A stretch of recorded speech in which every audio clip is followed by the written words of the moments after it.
The Final Formula, the tireless journey of Dr. Elias Quinn. There are those who live their entire lives in silence, within concrete walls, among the scent of chemicals and the cold glow of fluorescent lights. They are neither known nor celebrated, yet the world changes because of them. This is the story of one such person, a scientist who dedicated his entire life to pursuing what no one believed to be real, enduring skepticism, loneliness, and countless failures. But he never stopped, and in the end, he achieved the unimaginable. Dr. Elias Quinn was not a charismatic man. He didn't make an impression at conferences or fill lecture halls. His world consisted of formulas, quiet laboratories, and the ticking of an old clock in the corner of a forgotten university hallway. For over 4 decades, Elias pursued what many considered a fantasy, a room-temperature, durable, and stable superconductor, a material that could revolutionize energy, transportation, even space exploration. But to the rest of the world, it was merely a scientific myth. In 1983, Elias was young and full of fire, standing before the faculty at Cambridge to defend his doctoral thesis. He was sharp, idealistic, and utterly captivated by the possibilities of science. "Imagine power grids without energy loss," he said. "Magnetic trains floating frictionlessly, quantum computing for everyone." Professor Landridge, a seasoned physicist with decades of reputation, frowned. "That's only theory. You're trying to break the laws of resistance." "Not break," Elias corrected. "Surpass." The room fell silent. The thesis was reluctantly approved. Most believed it was the youthful dream of an idealist, interesting enough for academia, but certainly destined to be forgotten. In the late 1980s and throughout the 1990s, Elias lived in the lab. He had no family, no vacations, and few friends. He synthesized hundreds of compounds and tested thousands of combinations, from ceramics to alloys to organic polymers, anything that might allow electrons to move unimpeded. Every attempt failed. The materials either degraded, lost superconductivity at higher temperatures, or were simply unstable. Colleagues began to whisper, "Waste of research funds."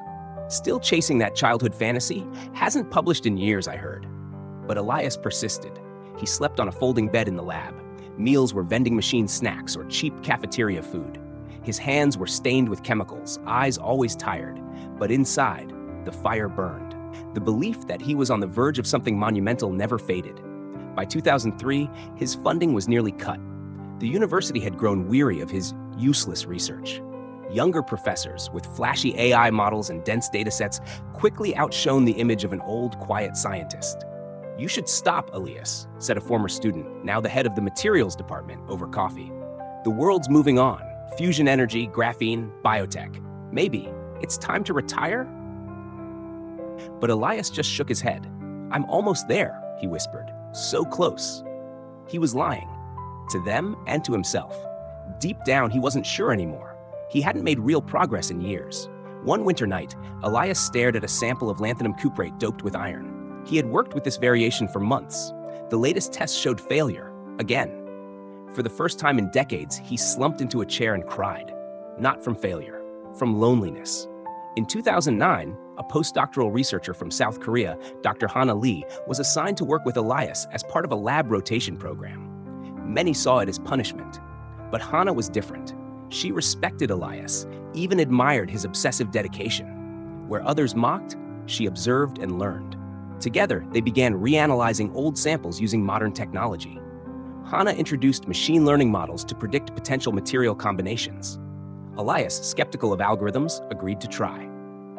On an autumn night in 2011, a sample labeled A72CU3 Life produced strange results. It maintained superconductivity at 27 degrees room temperature. Elias couldn't believe it. They tested again and again, 27 times. Each result was consistent. They identified the phase transition point, confirmed the electron pairing mechanism.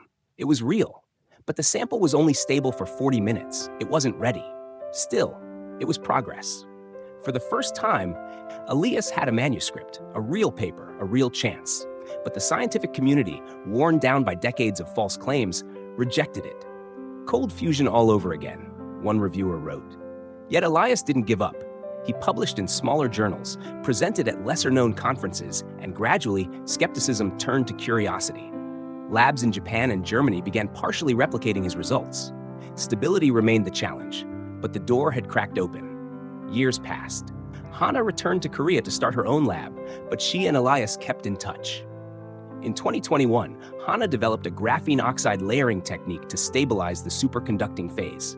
They co-authored a new paper. This time, Nature Materials accepted it. The world listened. Governments reached out. Tech corporations offered billions. Elias declined them all. "This is not for sale," he said. "It belongs to humanity." He partnered with open science organizations, licensed the technology under Creative Commons. By 2022, the first room-temperature superconducting wire was produced. Energy systems in Germany and Korea began upgrading. Elias, now over 70, stood before a crowd at the Nobel Prize ceremony. He refused interviews, other awards, even documentaries. But on that one night, he spoke. "They told me I was wrong," he said, voice trembling. "Told me to give up. But science is not a sprint, it is a vow. A commitment to follow truth even when it hides in the farthest corners. To the students watching today, I say this: let them laugh, let them doubt, just don't let them stop you." Dr. Elias Quinn passed away in 2024, 2 years after receiving the Nobel Prize in Physics. His lab at Cambridge remains untouched, now called the Quiet Room. Inside, a line is etched on the wall. The final formula was never written, it was lived. And beside it, in a glass case, sits the original A by Bihai Se U Ba live sample, still slightly superconducting. Thank you for listening.